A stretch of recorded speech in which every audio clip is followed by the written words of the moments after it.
Don't have any resolution as of yet, but we did want to give you some updates.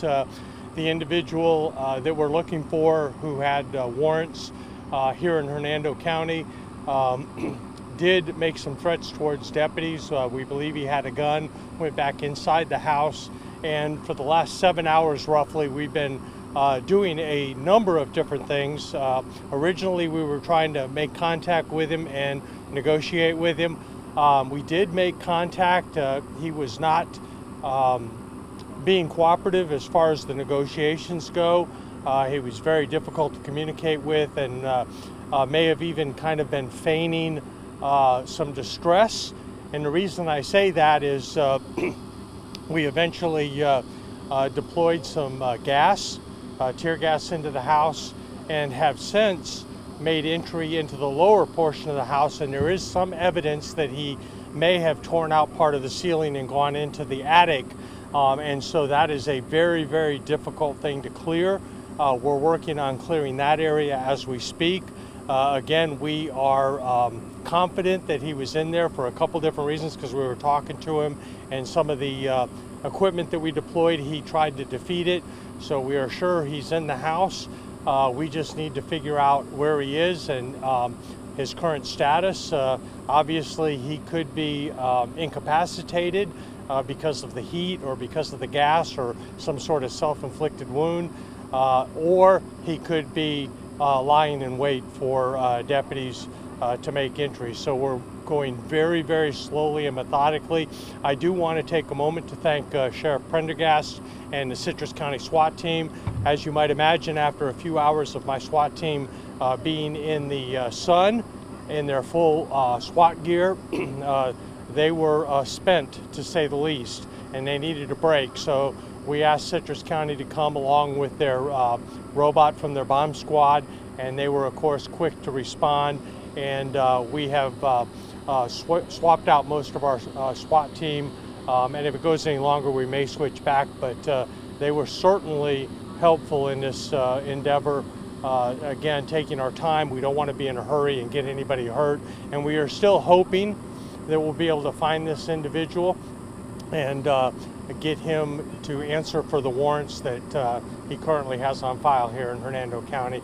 As soon as it's resolved, we'll give you a little bit more information about the warrants and some more information about that, but right now it's probably a little premature until we get some sort of resolution. I probably can't answer a lot of questions. Pretty much everything we know, you now know, other than the specifics of the individual and the warrants, but I'll be happy to maybe answer a couple questions if anybody has any. Did you say how recently this attempted murder happened? It was very recently. Very recently. You said he threatened deputies. Can you characterize that a little? I don't know all the details because that's not super important right now. We're trying to try to get him into custody, but it's my understanding he may have tried to exit a window and in the process pointed a gun at a deputy. Again, that's very preliminary and subject to change, but then went back in when he saw that there were probably more deputies here, because we were specifically coming here to serve a warrant. Now, it was not the SWAT team, but it was a sufficient number of deputies to surround the house.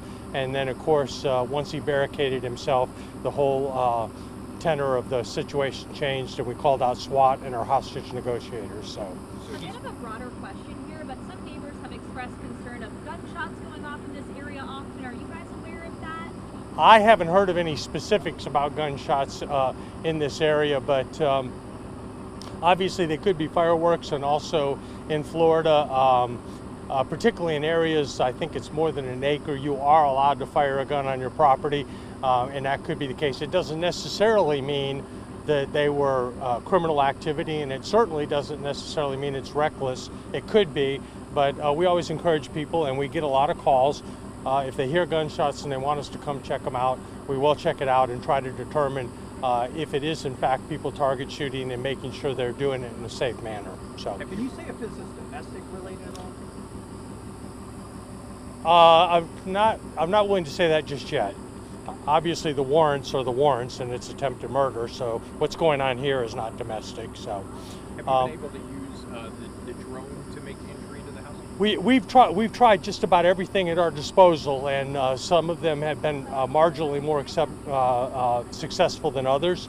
But when you're dealing with a home, it's difficult to maneuver in a house, particularly if there's a lot of clutter and so forth, and if the person's deliberately trying to defeat some of those things, it makes it much more challenging. And that's one of the reasons we requested that Citrus County come up with their robot that's generally used for their bomb squad, but it's also good in a situation like this because it has a little bit more capabilities than the robots and drones we have. So, all right, is that it? Again, hopefully sooner rather than later we'll have more resolution. As I said, we're in the house now and we're trying to figure out the best way to clear the attic without anybody getting hurt, and so that's where we're at right now. So, thank you all. Appreciate it, Chair. We'll be back as soon as we have more.